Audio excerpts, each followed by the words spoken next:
Ang mabuting balita ng Panginoon, ayon sa aklat ng Bilang.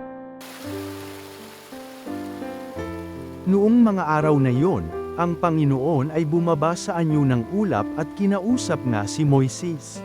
Ang 70 matatanda ay binahaginan niya ng Espiritu, tulad ng ibinigay niya kay Moises.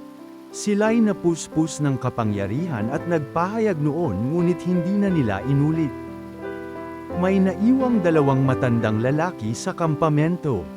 Eldad ang pangalan ng isa at yaong isa'y Medad. Tinawag silang kasama ng 70, ngunit hindi sumama. Gayunman, binahaginan din sila ng Espiritu ng Panginoon kaya sila'y nagpahayag na roon. Nakita pala sila ng isang binata at patakbo itong nagpunta kay Moises.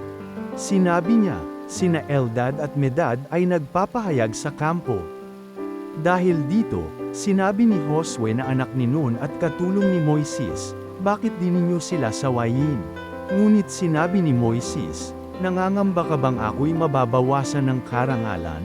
Mas gusto ko ngang maging propeta ang lahat ng Israelita at mapuspos ng Espiritu ng Panginoon. Ang mabuting balita ng Panginoon.